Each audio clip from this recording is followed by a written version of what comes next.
Привет, друзья! Это чайная Соня, которая уже 7 лет живет в Китае.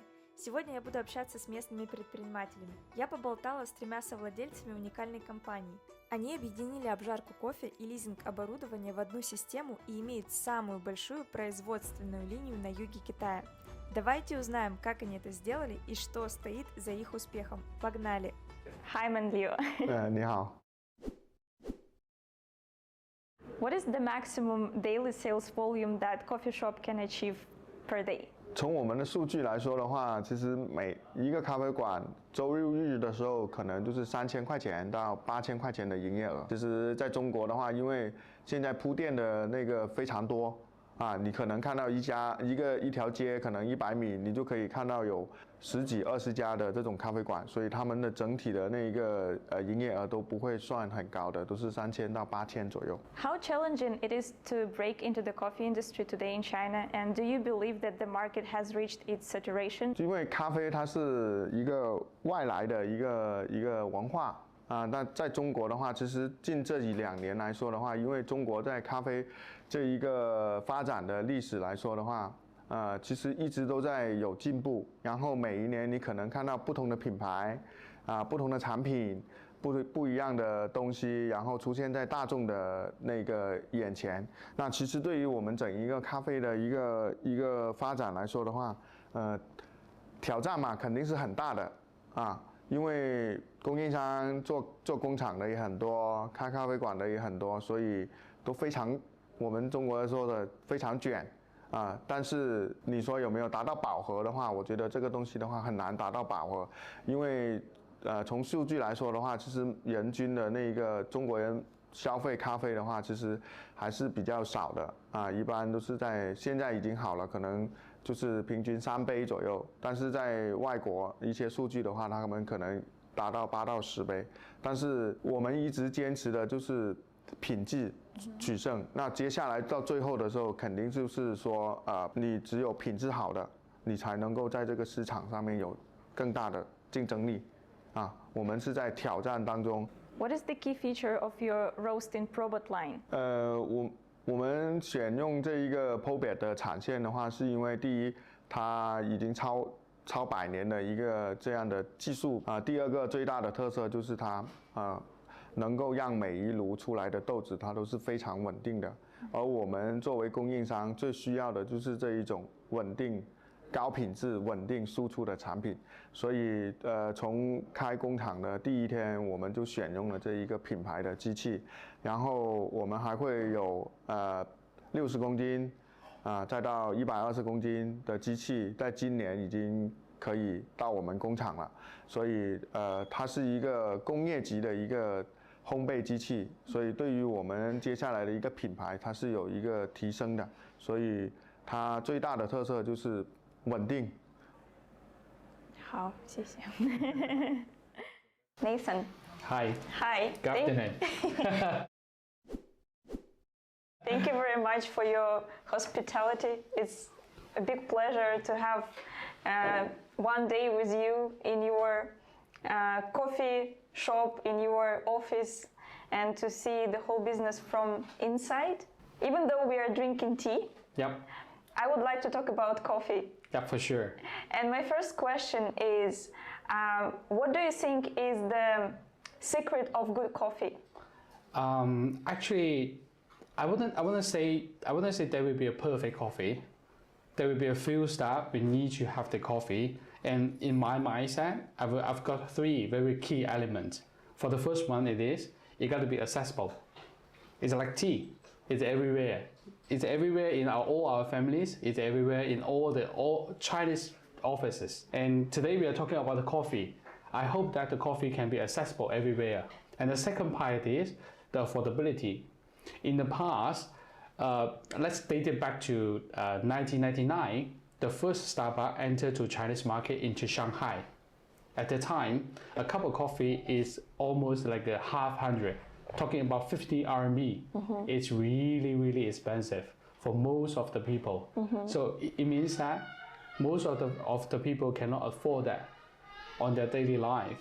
So I wouldn't say it's a perfect coffee because people cannot enjoy that. And the last part, about the coffee when most of the people in the industry, they always talk about how high quality coffee it is. But for me, I would say it's all about the preference. Mm-hmm. It means that there's no the best coffee, but the coffee with the joy. So when we talk about the joy, I would say there will be a few scenarios we can start explore. For the first one, when I'm just drinking the coffee, I will always choose the coffee I like when I'm drinking alone. If I'm drinking the coffee with you, I will choose the coffee which we can share. Oh. This is where the joy is come from. When we are drinking the coffee, taking the leisure time with our friends, let's drinking the coffee which is easygoing, affordable, then we can have the joy together. That's what I call, with the three key elements, is the perfect coffee in my mindset. The accessibility, affordability, yeah, and the joyful, yeah. And when did you start your own business? I would say it should be dated back to the February 2017. I started like an in-house store for the US listed company, and then we start expanding. After like we hit around 20 stores in different organizations and different companies, we started to merge, or let's say invest into the upstream, the supply chain of the coffee roastery. It dated back to 2017, yeah. It was in China, right? Yes, it is in southern China. We just focus in southern China, yeah. Let's talk about your business model. I know that it's very unique and interesting, and you combine several businesses in one. You basically merge them. Could you tell us a little bit more? Yeah, sure. Under our company is named Li. In Chinese, it's Li, which means that empower others. So for us, we have this vision. We offer the tools for the gold digger in the catering industry. So whenever you want to open a coffee shop, you offer the coffee bean. This is our first and biggest business. We roast the coffee beans. In 3 months, we are going to be the biggest production line in southern China. And after we serve and supplied more and more coffee shop, we found a need from them. They tell us it's the biggest challenge for us to open a new store is because the initial investment is quite high. It's very expensive. Talking about purchasing the coffee machine, the grinder, the whole set of commercial equipment, it's quite high. And from this need, we go up another business which we call Chu Yi Zu. It's a one-stop leasing platform for the people who have a good credit and very reliable. We charge zero payment from them, and then we offer the brand new full set of the equipment for the customer to open their store. All they need to do is just pay the daily rental. For sure, we pay for like a month on a monthly basis. So they run the store and make the money and pay off the equipment. This is what they are doing. So I wouldn't say we merged the business together, but I would say in this way, the business grow from a need. As you see, we from a need, we have our store. Because of the store, we want to secure the high quality. We invest into the coffee roastery to secure the supply chain. When the little roastery has been serving more and more people, we grow from that need. They need to lower the initial investment. We have the Chu Yi Zu. That's how it becomes within our business. So I would divide them into two. For first one is the material solution for the customer, the coffee roastery. The second one is providing the machine, providing the commercial equipment for the customer, is the leasing platform. So we put them together to help us to grow together. They share the synchronization. They have the synergy together to make us stronger. Is there a way to simplify the explanation of your business model? If you would talk with a kid or with a senior person, how would you quickly explain what is the main idea of your business? Okay, cool. So I was saying this way: offer the tools for the gold digger, help them to find the gold and dig it out, and we share a piece of that. That's a beautiful metaphor. Yeah, thank you. can be a new slogan for your next campaign. Yes, it is. I will do. It's a good advice. Yep. At the end of, I heard a saying. I just want to share with you. It's like the very little gap between success and failure is because one more try. Wow, that's impressive. So, yeah, it could be interesting. You try one more time. At that time, it can be successful. That's inspiring. Yes, it is. Yeah, I would like to ask who is your main customer group, or maybe you have several. Is it like B2B business, or you also work with B2C? I would say we are targeting diversified groups. Mm-hmm. Now we are targeting the 5-star hotels, hoping that our beans can serve them in the buffet. And the second part we have been looking at is the bakery store. In China, the amount of the bakery store is almost like 3 times of the coffee shop. So whenever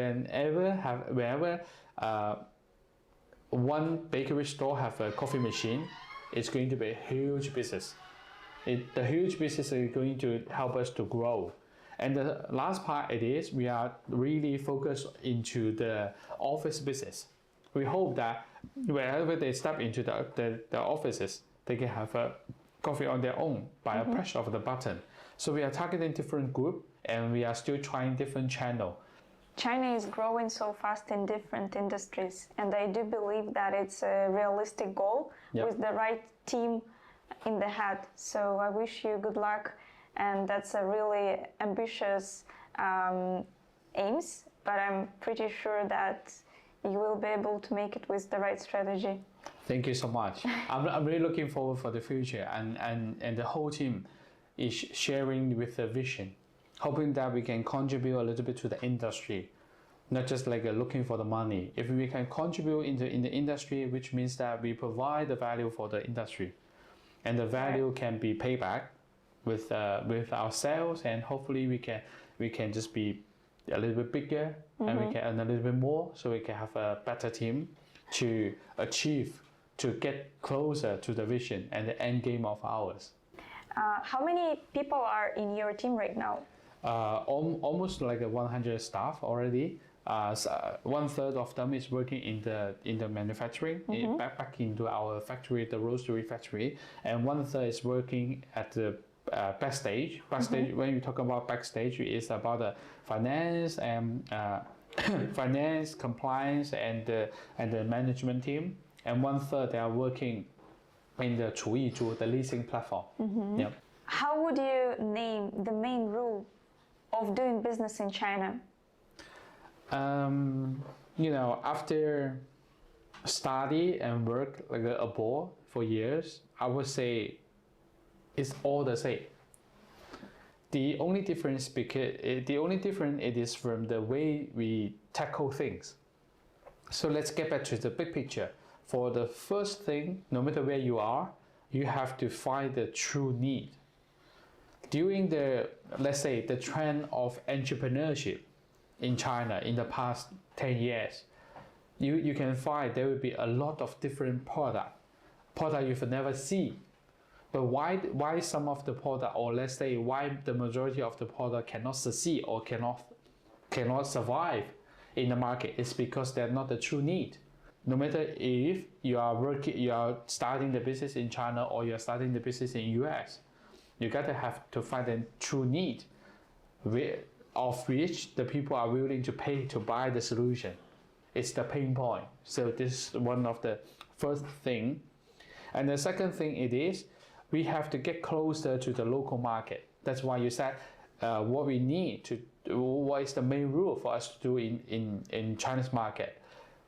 Probably the way we roast the coffee in China, or the flavor of the coffee has been popularly sold in China, it is not the coffee could be popular in Western country. So you have been localized. So this is very important. No matter where you are, you got to be localized. This is the second part. And last but not the least, I would say you have to find the right way to motivate your team. No matter where you are, it's always the same. But it could be a little bit different from if you are working in a Western country. you will have to motivate the team by offering the very creative chance for them to create something. If you are starting the business in China, you will have to learn to share the result, to share the reward after making the progress with the team.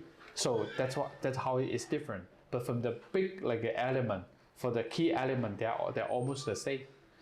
Yep. I see. Yeah, the Chinese market is special.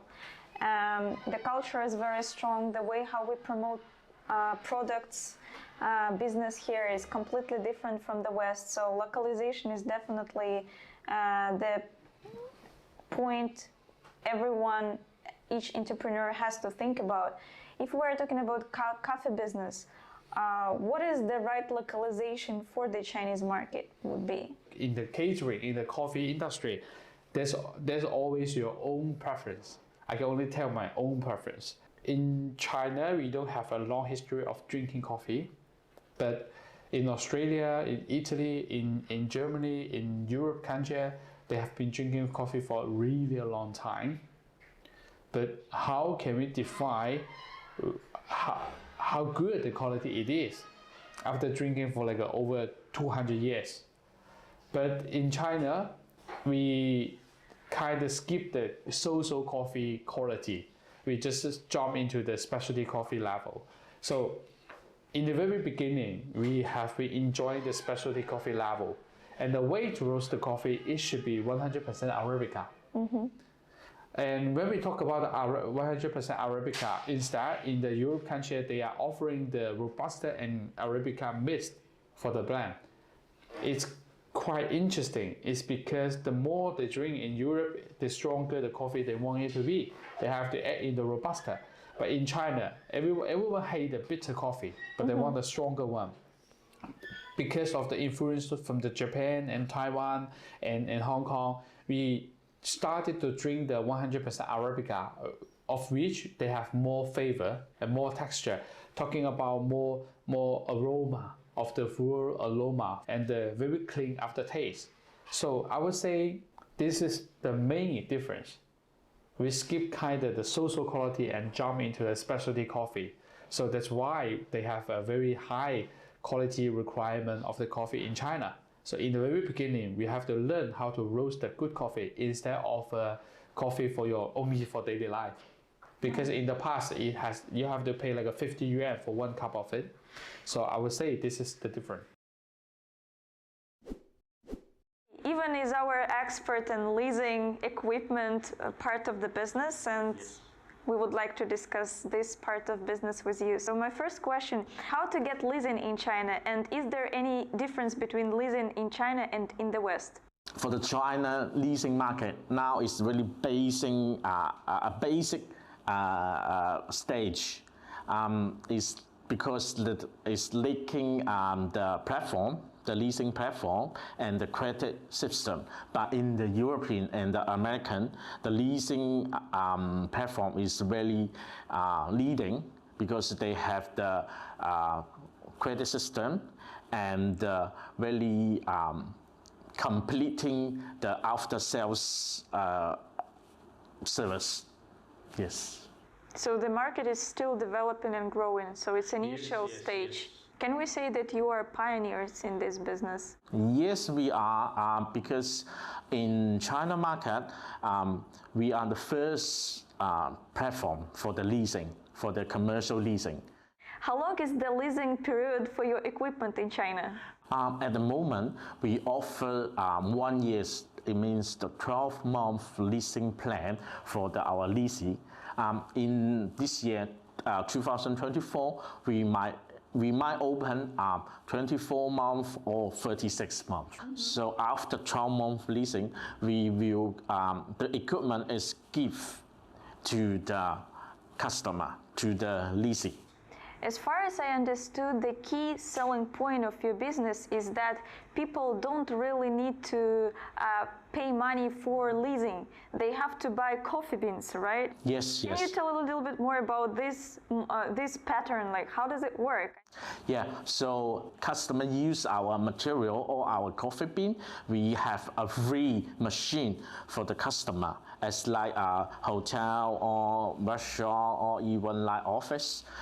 They just choose what the bean they like, and they can choose what different type of the semi coffee machine or full service automatic coffee machine. Yeah, and we give their coffee bean and the machine. They just pay like month to month the fee for us.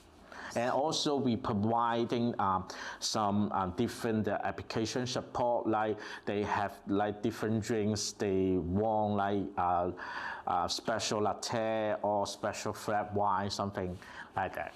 Do I understand correctly that the only thing I have to buy is coffee beans? Yes. And if I sell a specific amount of coffee beans, I don't need to pay for the equipment. Is that correct? Yes. So let's talk about numbers a little bit. At the moment, the minimum use coffee bean is like 30 pounds for automatic coffee machine. So for the semi-automatic coffee machine is around 20 kg per month. It's about like 250 cups to 300. It means one day like 10 cup to 20 cup. And when I was preparing to the interview, I found an interesting term that seems to be very important in China. What is Guanfang warranty? Guanfang warranty is in Chinese. It's just quite similar like brand official warranty. It just we have another name because in the market, some individual guys, they will buy some second-hand equipment. They repair, they renew by themselves, and then they leasing to the customer. But it's no official warranty. But we do everything. We communicate with the brand and with the company, so we have their certificate to do the second-hand or some demo unit or some showroom unit. What challenges did you met when you just started leasing business in China? The big challenge is like we talking about the people. Do you want to leasing? But the first thing of their mind is thinking the leasing is very expensive. It's about the price is double about the purchase price. So that's the big challenge and the beginning. Thank you very much, Ivan. Thank you. Переходите в мой телеграм-канал, там я делюсь реальными историями и рассказываю про маркетинг в Китае с полей. А всем, кому интересна индустрия кофе и кофеин в Китае, я опубликовала подборку самых актуальных трендов в индустрии на 2023 год в своем телеграм-канале. Ссылка в описании.